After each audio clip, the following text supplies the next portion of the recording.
Welcome to Fact Check Friday, the Trauma Edition.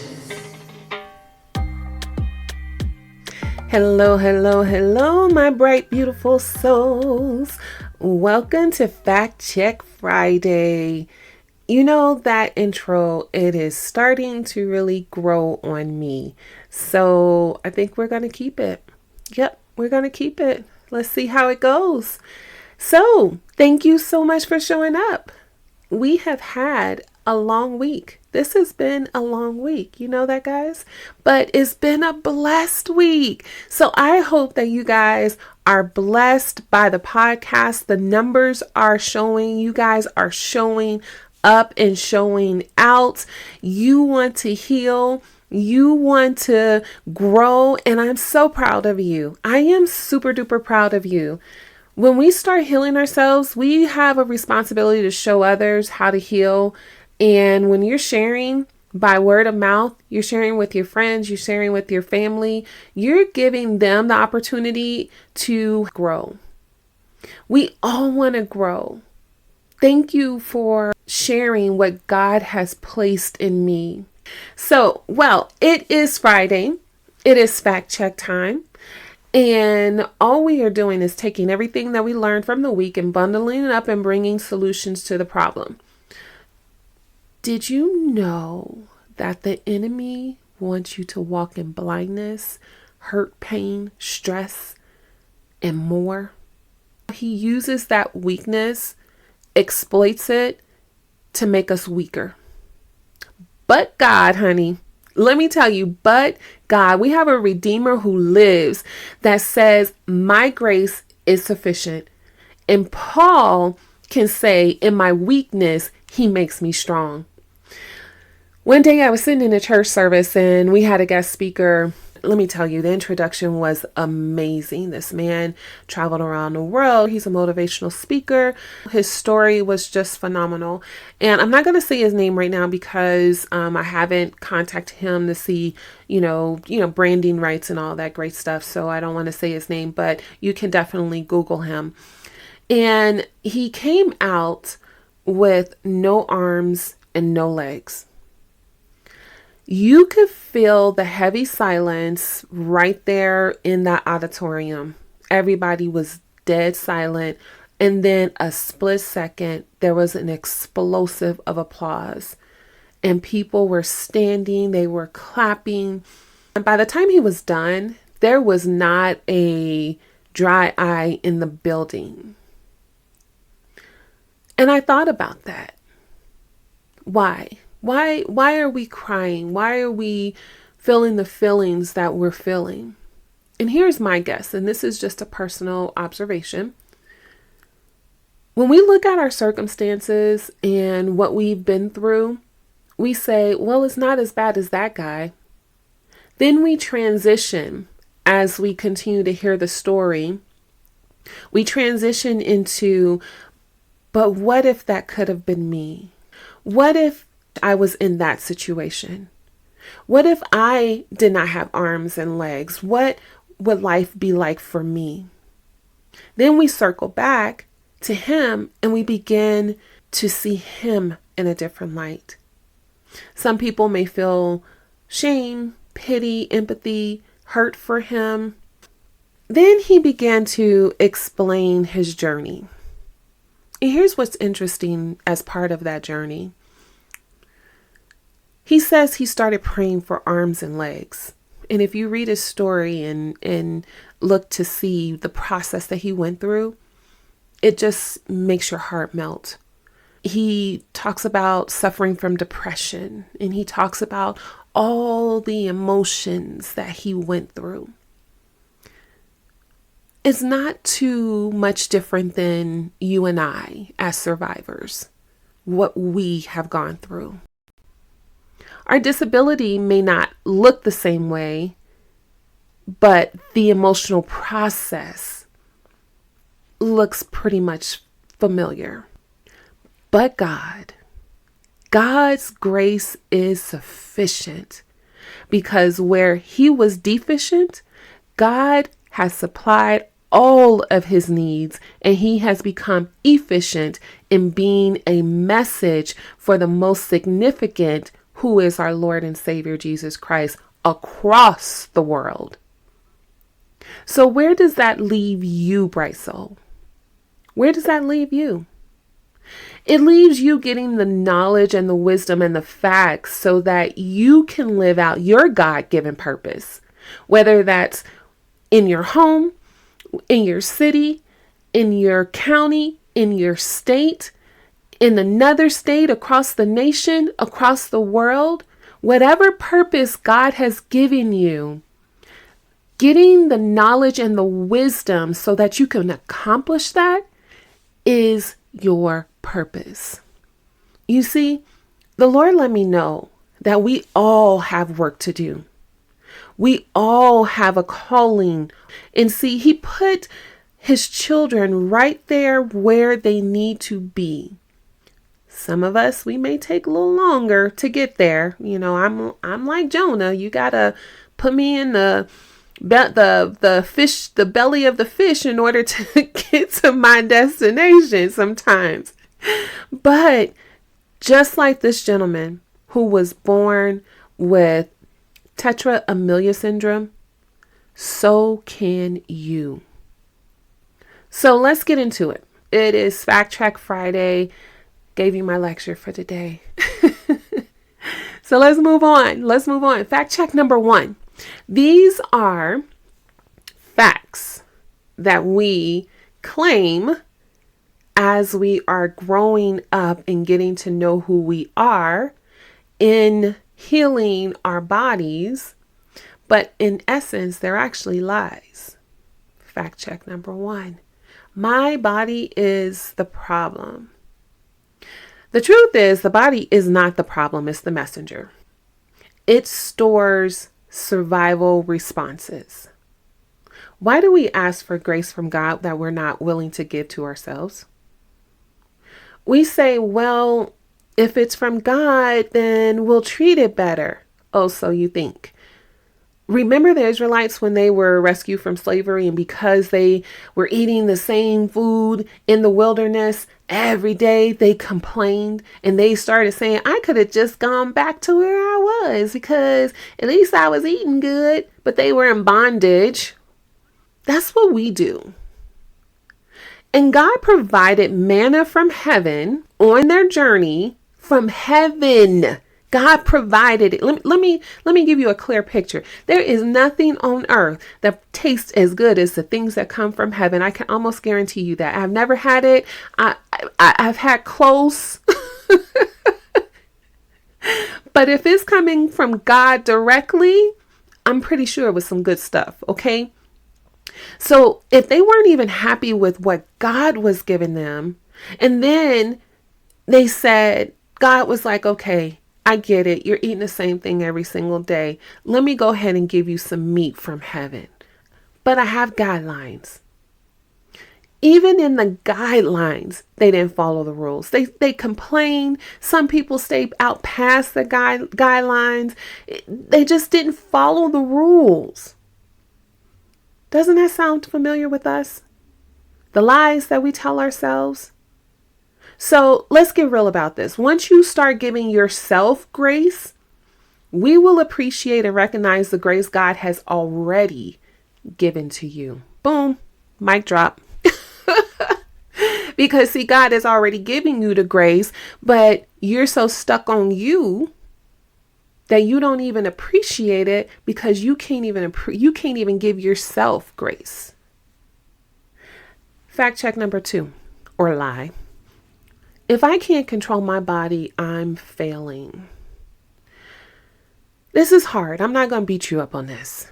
The reason why is because our body works the way it's supposed to. Dysregulation is not a failure. It's physiological. Trauma affects hormones. It affects your sleep. It affects your appetite. That's why you have shows like 600 pounds, because in every single episode, there is somebody that's eating their feelings.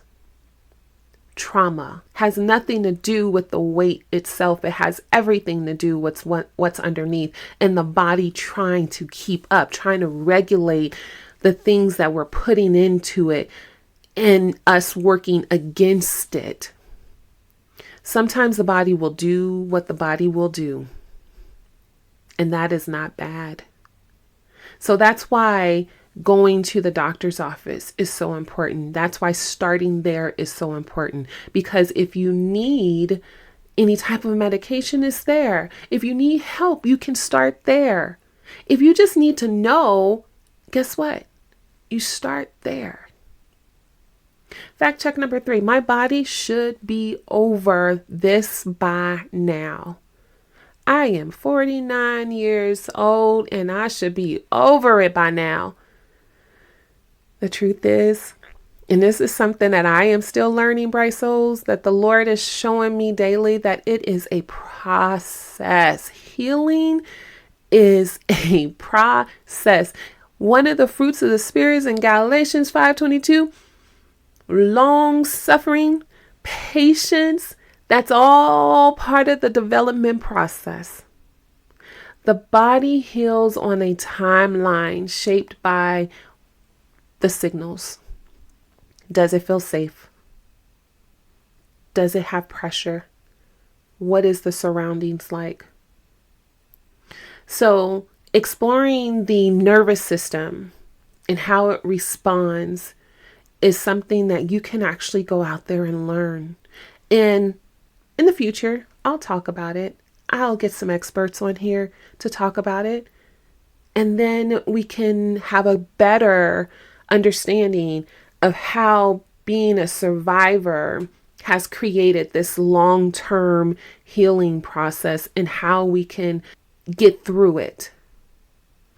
I went to the doctor the other day. I still have pain in my legs from the accident. My primary doctor said, it takes time. And based on the extent of the trauma that you went through, that accident where you rolled 9 times off the highway, you went off the highway, flipped over a frontage road, down a ravine, that is major critical trauma to the body.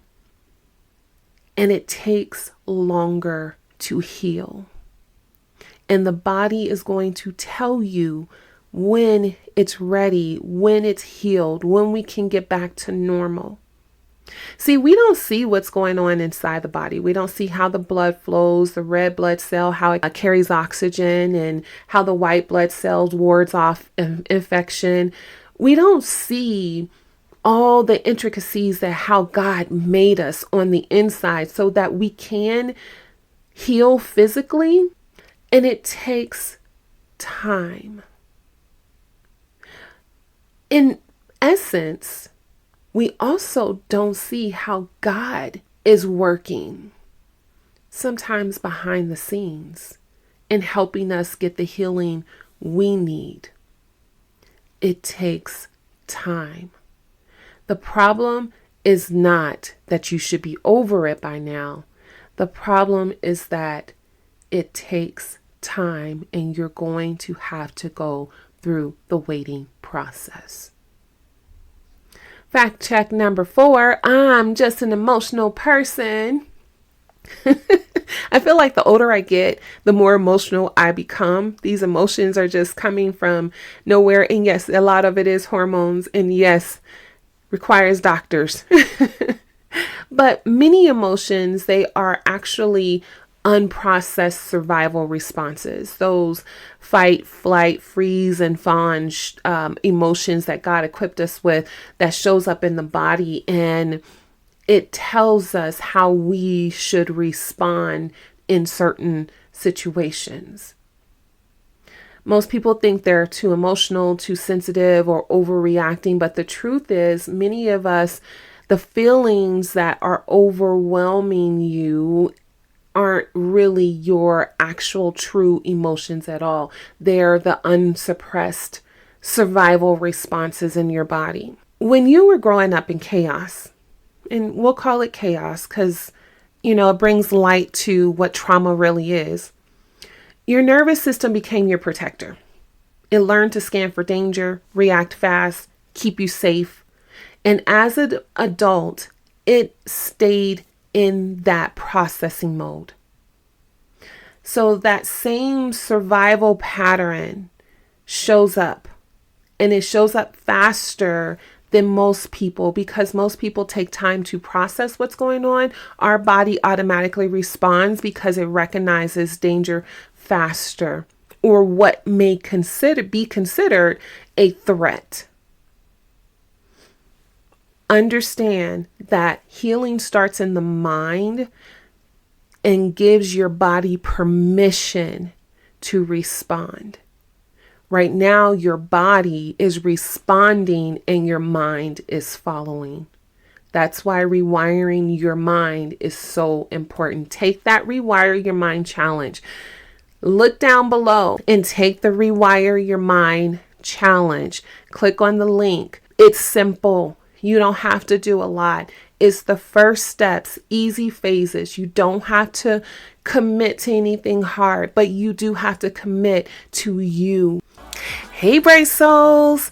Guess what? The 10-day Rewire Your Mind challenge is officially live. For the next 10 days, you'll get one simple action a day. There's nothing heavy. It's small, powerful steps that's going to help your mind feel safer, calmer, and more grounded. So you'll practice interrupting old patterns, staying present, building new pathways, and these are all going to be rooted in truth and self-compassion. And you won't be doing it alone because we have a Heal from Parental Absence Facebook group that you can join today. You'll have guidance, community, and support every step of the way. So if you're ready and you want to feel lighter and more connected to yourself, take the first step today. One day, one action, and one shift at a time. Click below for your download. So let's go over some of those responses. So fight shows up as a tight chest, clenched jaws, irritability, and feeling like you need to defend yourself all the time. If you're constantly trying to defend yourself and stand up for yourself constantly. Now, I'm not saying that you should not, but there's a point in time where you have to use the saying, pick your battles. If you're constantly picking every battle and not allowing some battles to slide, guess what? That's because you have a trauma response going on. Your body doesn't feel safe. And when your body doesn't feel safe, then it's going to protect you. The flight shows up as restlessness, anxiety, overworking, feeling like you need to escape. This isn't you being avoidant. It's your body saying, I need distance to survive. I can't handle this right now. I'm going to explode. And trust me, I know what that feeling is. I know when you feel anxiety. I know restlessness, sleepless nights. I know overworking just to kill the thoughts that are in my head. I know that. The freeze mode, showing up as numbness, shutting down, feeling stuck, trouble making decisions. And I'm going to add to that, making decisions while you're still emotional. Because a lot of times when you make those decisions while you're still emotional and you're not recognizing that you're making the decisions while you're still emotional, trauma response. And then lastly, fawn. I didn't talk about fawn before, but fawn is showing up as people pleasing, over apologizing, avoiding conflict, putting others' needs before your own. I think every person that I've ever talked to that had trauma in their past fits into every last category. And one of the things that I have to do when I'm coaching, I have to tell people to stop apologizing. Stop apologizing. Why? Because we feel responsible. We feel responsible for what happened in the past. It may not even involve you, and yet we feel responsible for that situation. We take ownership of that situation when it doesn't even have anything to do with you.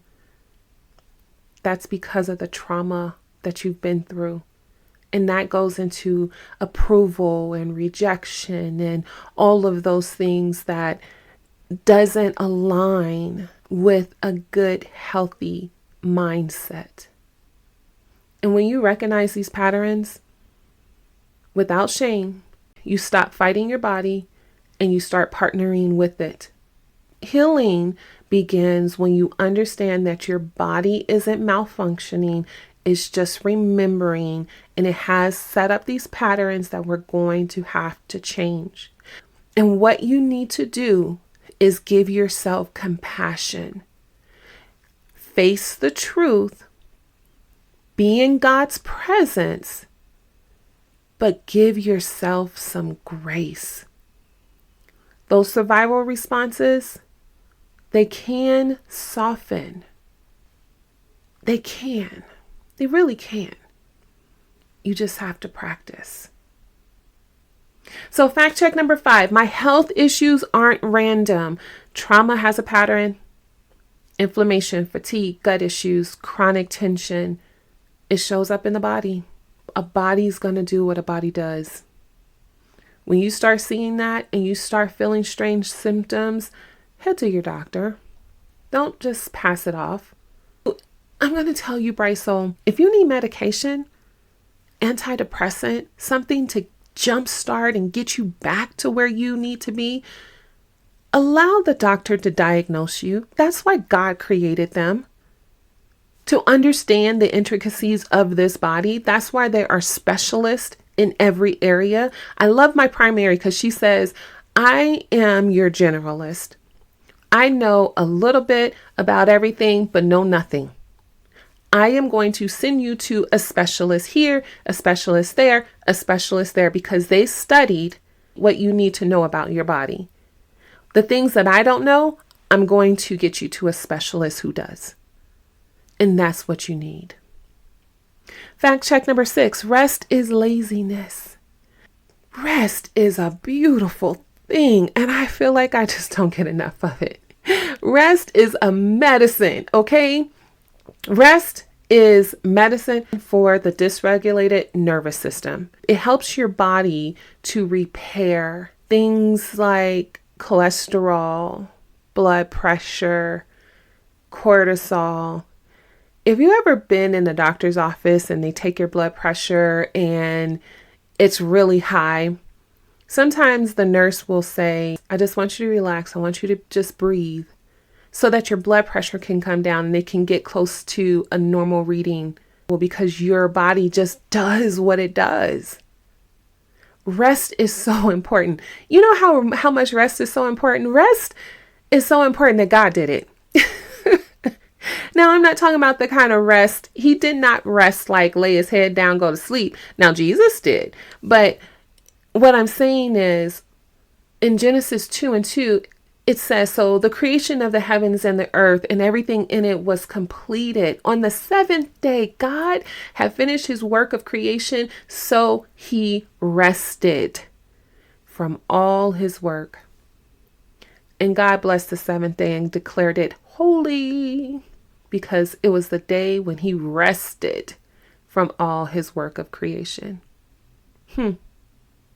Then this became the Sabbath.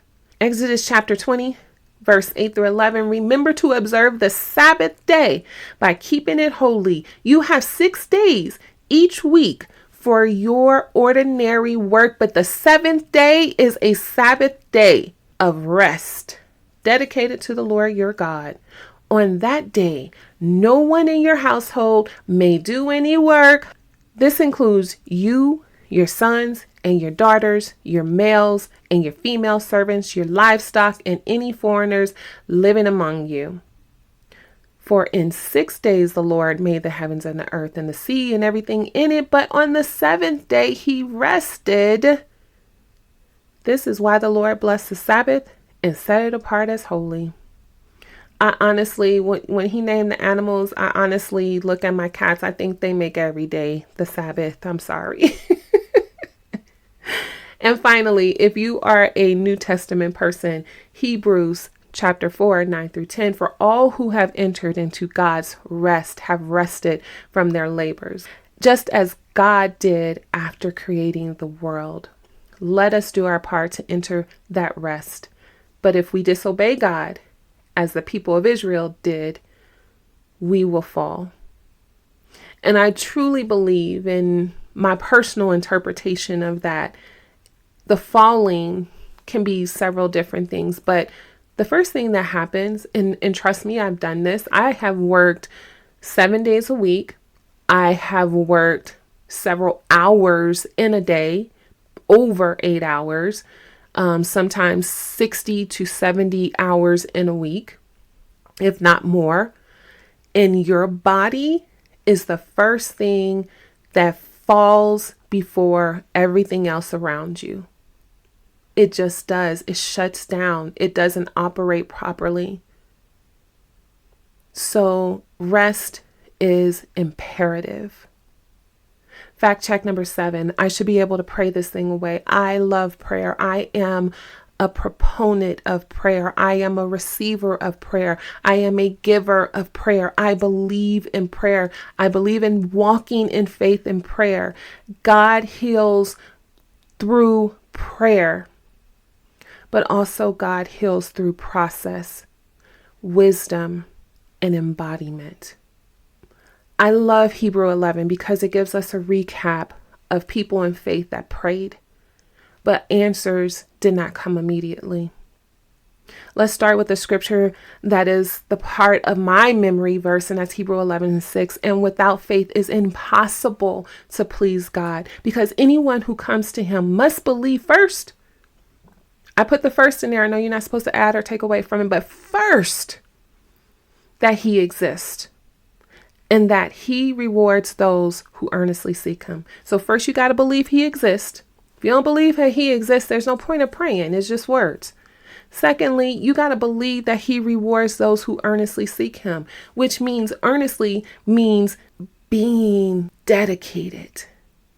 There's another version that says diligently seeks him.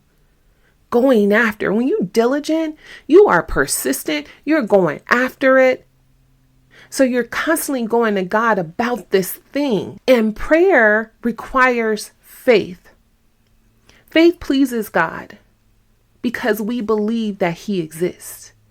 He will reward us because of our faith. There's plenty of examples in the Bible. I won't go over those. Plenty of examples where he rewards because of faith alone. But here's the thing. If you go further down in that same chapter, you begin to understand that there are people that have faith, but it took a long time for their promises to come to pass. Noah, Abraham and Sarah, Joseph, Moses, they took years for the promises to come to pass. Moses alone, 80 years from the moment he was born to the deliverance, 80 years. So we have to keep asking God. I won't say keep begging him, but just keep believing that he's going to bless you in the process. Pray, talk to the Lord. Let him know what's on your mind. Okay, let's get to the next one. Fact check number 8. My body betrayed me. Body's going to do what a body's going to do. I'm sorry. I'm going to keep saying that. A body's going to do what a body's going to do. It doesn't betray you. It protects you. It's going to do what it's going to do. That's why it's important to rewire your mind. Take the 10-day challenge. Click below. Click on join. I have an extra link there. If the join button isn't working for you, there's an extra link. Put it in the browser. Get your download.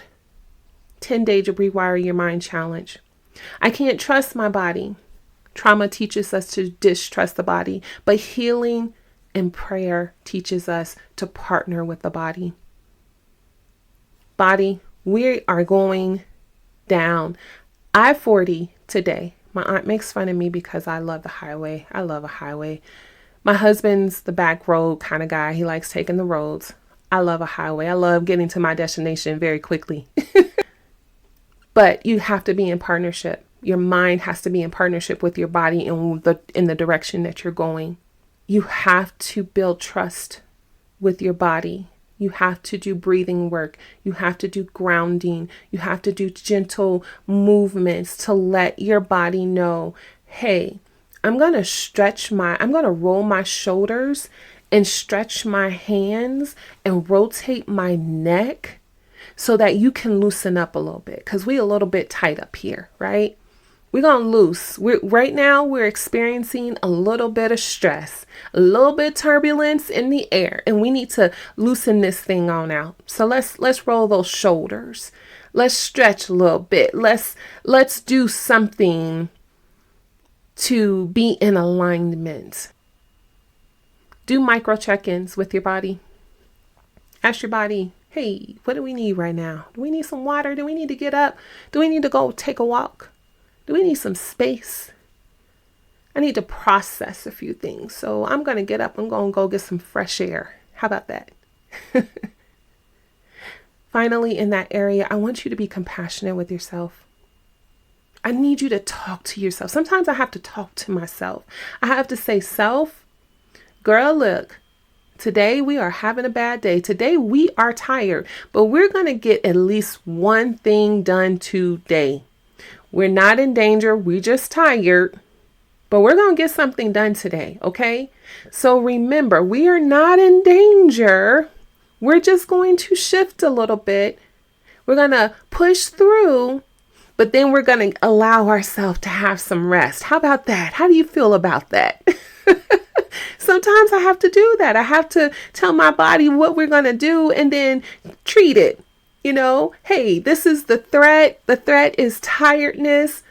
The threat is I feel like I'm anxious. I feel like I'm overwhelmed. This work is overwhelming. But here's what we're going to do. We're going to have a plan of action. We're going to hit this work. We're going to get it done, and we're going to take it bite-sized pieces. Let's find out first what needs to be done. What's the priority for today? And then we're going to take bite-sized pieces and set it aside, one little thing at a time. The first thing I need to work on is this. I can put everything else to the side, but I'm going to have a timeline. I'm going to have a hard stop at, 10 o'clock, get up, go get some coffee, get some movement going, go to the restroom. Then we're going to tackle number 2. And then we're going to tackle number 3. But I'm going to give myself some space to be able to do that. And then at the end of the day, we're going to say, hey, we had a big win today. This is what we got accomplished. Instead of saying, man, I still have all this work to do. Perspective. Fact check number 10, you guys. Here we are. Healing my body is too overwhelming. I can't think about that right now. I don't have time. I'm busy. I'm busy. Can I tell you something? Healing happens in micro steps. Do you know what micro steps mean? You take a step, but you take a little bit of the step that is a normal size step, a tiny bit. And when you're able to process even just a tiny bit, that is healing the body, because you're giving it the permission it needs to move in the direction you need it to move in. You're going to start a diet on Monday. We always start diets on Monday. Okay, then what's the plan? Some people go in there, I'm going to start walking. I'm going to start exercising. I'm going to stop eating sugar. I'm going to start eating right. No. Let's scale that back a little bit. Tell me one small change you can make today, that you can make the next day, that you can make the next day and the next day. Okay, I'm not going to eat sugar. Okay, I'm going to cut back on how many sodas I drink. Maybe I won't drink regular soda. I'll change to 0-calorie soda. I can do that in micro steps, and it won't feel so overwhelming. Because once we get overwhelmed, then guess what we do? We shut down. And it's a process. And then we get disappointed with ourselves because things aren't working. One of the biggest lies trauma teaches us is that healing requires a dramatic life overhaul. You got to do everything dramatically. You got to do everything top notch and top scale. Whether it's your routine, whether it's habits, whether it's discipline, you feel like you got to do it all at once. But here's the thing. The nervous system doesn't heal through pressure. It just doesn't. I tried. It heals through consistency. It heals through safety. It heals through taking tiny steps over and over again to where you're not even thinking about it. Your mind and your body are in such tune to each other. They're in tune to each other and walking together that you don't even realize it. Then you can move on to the next thing. Your body isn't asking for transformation. It's asking for some relief. So those micro steps aren't overwhelming the brain, isn't overwhelming the body, where the signals are shooting off just so quickly and so rapidly because of these rapid changes. When you do small things, small changes, it stays in rhythm. Stays in rhythm, just like a beat, just like a song. It stays in rhythm, in rhythm. Your body starts trusting you. It starts creating this slow, steady regulation, and it starts feeling good. Yes. That's what you want your body to do, like a clock. Just tick. Tick without even thinking.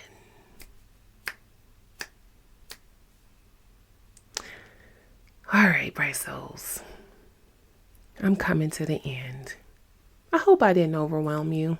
If I did, just pause and go back to it a little bit later. Make sure you download it. Go back to it a little later. But here's what I want you to do right now. I want you to take one deep breath.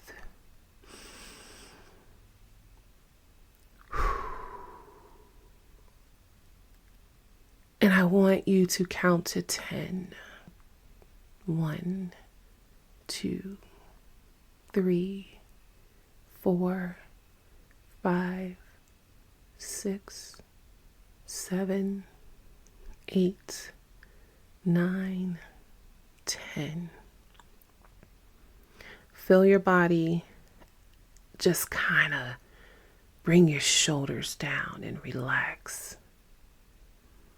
Feel your mind going into this peace mode.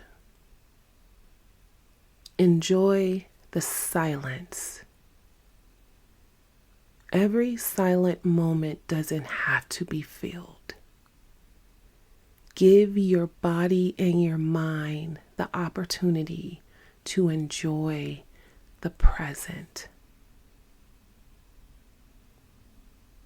Enjoy the moment. Fill your day with gratitude. As you're breathing, I want you to say one thing that you're thankful for.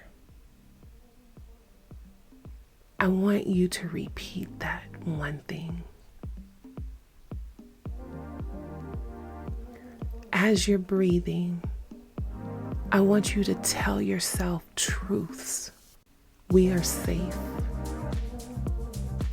We don't have to be rushed. It's okay that I take care of you. Let me take care of you. And so for me, bright soul, let's take one more deep breath.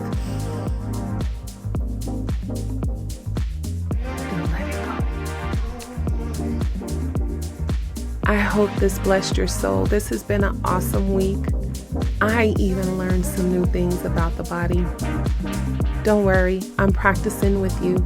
You never stop practicing. You just keep realigning, just like cars on the tire. You keep realigning. So bright souls, until next week, I will talk to you soon. God bless and enjoy your weekend. Hey bright souls. I know today's episode was a deep one, and I truly hope it blessed your soul. If it did, please take a moment to leave a review. It helps the algorithm. It helps to reach more bright souls like you who really need it. Make sure you like, share, and subscribe to everything. And if you want to share your thoughts or ask any questions, you can always email me at 9crownsofgrace@gmail.com. Before you go, don't forget to grab your Bright Soul Journal to support your healing journey. Until next time, let your soul breathe.